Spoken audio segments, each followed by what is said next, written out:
አገር ማምየው ማምየው عندهم نمول قال مامي يا ناجر الأغر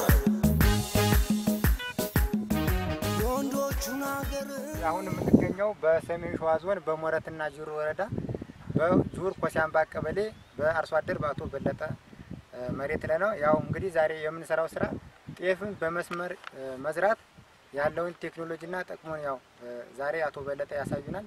እንግዲህ ሁላችንም በያለንበት እንከታተል። ሰላም ናችሁ? አቶ በለጠ ባለፈው በተባባልነው መሰረት ዛሬ ጤፍ በመስመር ለማሳየት ቀጠሮ ይዘን ነበር እና ዛሬ ጤፍ በመስመር ለማሳየት እናንተ ዛሬ ፈቃደኛ ናችሁ ለኔ? አዎ እንደውም ለምን እየዘራን ነው ለማሳየት ፈቃደኛ ነን። እየዘራን የመጣው እንኳን ደህና መጣ። አቶ በለጠ እሺ ፈቃደኛ ከሆኑ መጀመሪያ ጤፍ በመስመር ሲዘራ ከምንድን ነው የሚጀምረው?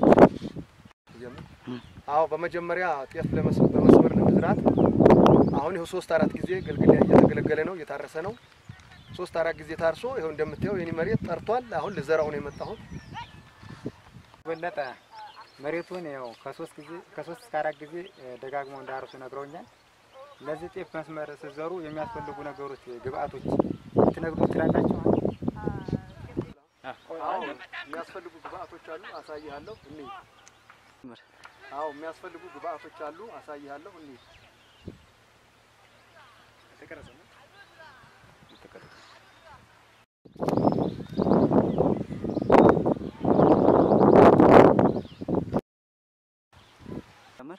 እሺ አቶ ፍሬው ጤፍ በመስመር በመጀመሪያ ለመዝራት የሚያስፈልጉ ግብአቶች አሉ። እነሱም የሚያስፈልገው ምንድነው? ጤፍ በመስመር ለመዝራት ይሄው ሃይላንድ ነው፣ የለስላሳ ሃይላንድ ነው። የውሃ አይደለም እንዳይሰረጎድ ጤፉን በደንብ እንዲያወጣልን ነው። እንደገና ይሄው እንደምታየው ጤፉ ይሄ ነው የተበጠረ ነው፣ ንጹህ ጤፍ ነው፣ ከግብርና ያወጣ ነው። እንደገና ደግሞ እንደምታየው ይሄው ኤንፒኤስ ዳብ ማዳበሪያ ነው፣ ዩሪያ ያልተቀላቀለበት ይሄንን ነው የምንጠቀመው።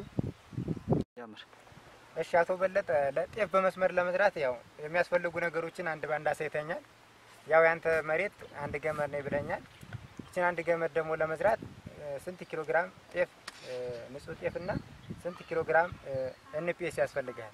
እሺ በመጀመሪያ የሚያስፈልገው ለአራት ገመድ 5 ኪሎ ግራም ጤፍ ለሶስት ሩብ ጉዳይ ኤንፒኤስ ያስፈልጋል።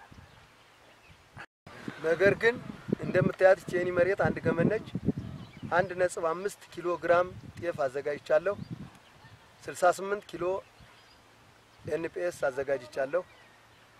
ለገመድ የሚያስፈልጉ ነገሮችን ያው በትክክል ነግረኛል። 1.5 ኪሎ ግራም ጤፍ አዘጋጅታል። 68 ኪሎ ግራም ደግሞ ኤንፒኤስ አዘጋጅታል።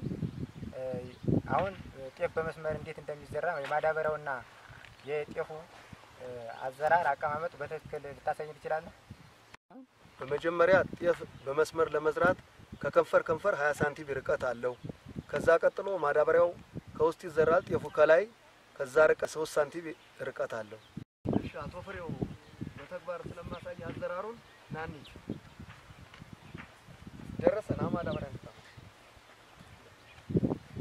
ይኸውልህ በመጀመሪያ ቅድም እንደገለጽኩልህ ያትልህ እቺ የኔ ድግር ከዚች እስከዚች 20 ሴንቲሜትር ነች። ከፈለገ መለካት ትችላለህ። ይቺው ልጅ ለካ የምትጠቀሙት ከዚህ እስከዚህ 20 ሴንቲሜትር አንዴ አውጣችሁ ሰርታችሁ በዚህ ብቻ ነው ሜትር ምናምን ተጠቀሙ ማለት ነው።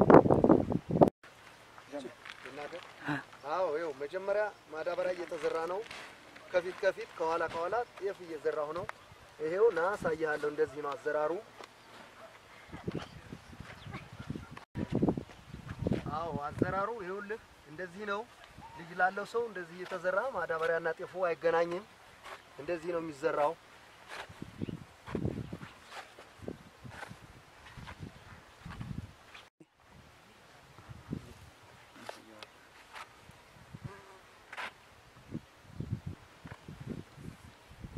አዎ ይኸው እንደዚህ ነው።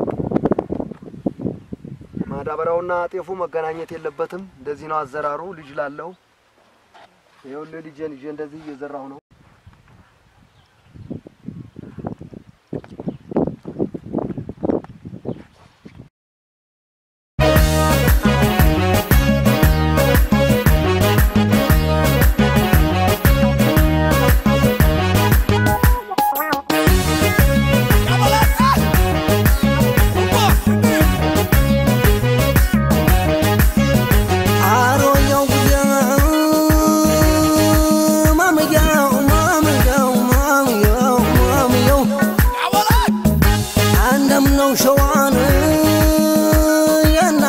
አገር ማምየው ማምየው እንደምነው ሞልጋና ማምየው ማምየው የናጅሬን አገር የወንዶቹን አገር ማምየው ማምየው ማምየው ክፉ አይናገሩን ማምየው ማምየው ማምየው ሰዎቹ ገራገር አይ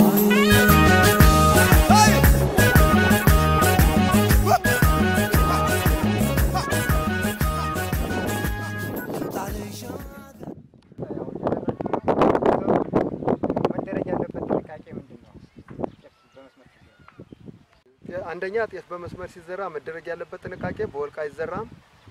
ሁለተኛ ነጭ ማዳበሪያ አንጠቀምም። ሶስተኛ ዘር መብዛት የለበትም። እሺ አቶ በለጠ ያው መደረግ ያለበትን ጥንቃቄ ነግረኛል በትክክል። ያው ያልከው ምንድነው? አንደኛ ዩሪያ ማዳበሪያ በዘር ወቅት መጠቀም የለብንም። ሁለተኛ ደግሞ ወልቅ በሆነ ሰዓት ጤፍን በመስመር አንጠቀምም። ሶስተኛ ደግሞ ማዳበሪያ ዘሩ መብዛት የለበትም። አራተኛ ደግሞ ዘርና ማዳበሪያ በፍጹም መገናኘት የለበትም ብለህ በትክክል ነግረኛል። ካልኩ በኋላ ጤፍ በመስመር መዝራት አሁን ጥቅሙ ምንድነው? እሺ እያንዳንዱ ነገር ያው በትክክል አሳይተኛል።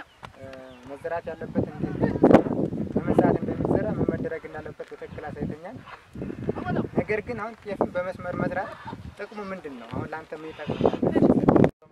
ለመዝራት ጥቅም ያለው ዘር አይበዛም፣ ዘር ይቀንሳል፣ ይሳሳል። ሁለተኛ ያው መርገጥን ምንን ያስቀራል፣ ረገጦ ሸለም መጠቅጠቅ እንደ ድሮ ቀርቷል።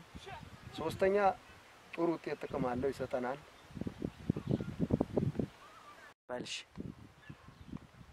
እሺ ጤፍ በመስመር ለመዝራት ጥቅሙ ምንድነው? አንደኛ ዘርን ይቀንሳል፣ ሁለተኛ አረምን እንትን ይላል፣ ሶስተኛ ጥሩ ምርት አለው፣ አራተኛ ጥቅጣቆሽ የለም እንደ ድሮ ቀርቷል። እሺ አቶ በለጠ የራስዎትን መሬት እንግዲህ ያው በትክክል በአግባቡ ሳይንሱ በሚያዘው መልኩ ጤፍን በመስመር ለመዝራት ጥሩ እንቅስቃሴ አድርገዋል በዛሬው ቀን። እንግዲህ እርስዎ ሌሎች አርሶ አደሮች ምን አይነት ትምህርት ነው የሚሰጡት? አንደኛ ጤፍ በመስመር ለመዝራት ለሌሎች አርሶ አደሮች ጠቃሚ ነው። መጨረሻ የማስተላልፋቸው መልእክቶች ለሌሎች አርሶ አደሮች ጤፍ በመስመር ቢዘራ ቆንጆ ነው፣ ጥሩ ውጤታማ ምርት ነው፣ ምርት አለው፣ ቆንጆ ነው። በእንደዚሁ አይነት አካሄድ ሌሎች አርሶ አደሮች ቢዘሩ ቆንጆ ነው። እሺ አቶ በለጠ እንግዲህ ጤፍን በመስመር በመዝራት ያው በዛሬው ቀን ስላደረጉልን ትብብር በጣም እናመሰግናለን። ያው እንግዲህ ሁሉም አርሶ አደሮች እናንተ ተሞክሮ እያስተማራችሁ ሁሉንም አርሶ አደሮች እና የእናንተ ፈርዘው እንዲከተሉ ያው የኔ ሀሳብ ነው። እንግዲህ በዛሬው ቀን ስላደረጋችሁልን ትብብር በጣም እናመሰግናለን። እሺ እኔም በጣም አመሰግናለሁ። ጤፍ በመስመር ለመዝራት ድርድር የሌለባቸው ነጥቦች፣ አንደኛ በሄክታር ከ3 እስከ 5 ኪሎ ግራም ዘር ያስፈልጋል። ሁለተኛ ስፋቱ 100 በ100 ሜትር ለሆነ ማሳ ለአንድ መስመር 10 ግራም የጤፍ ዘር ያስፈልጋል። ሶስተኛ በሁለት መስመሮች መካከል የሚኖረው ርቀት 20 ሳንቲሜትር መሆን ይኖርበታል። አራተኛ ዘሩም ከቦዩ ጫፍ ከንፈር ወይም ከከንፈሩ ላይ ከ2 እስከ 3 ሴንቲሜትር ወረድ በማለት ከተዘራ በኋላ በበሬ እርሻ እንዲላበስ ይደረጋል። አምስተኛ ለአንድ ሄክታር 100 ኪሎ ግራም ኤንፒኤስ እና 50 ኪሎ ግራም ዩሪያ ያስፈልጋል።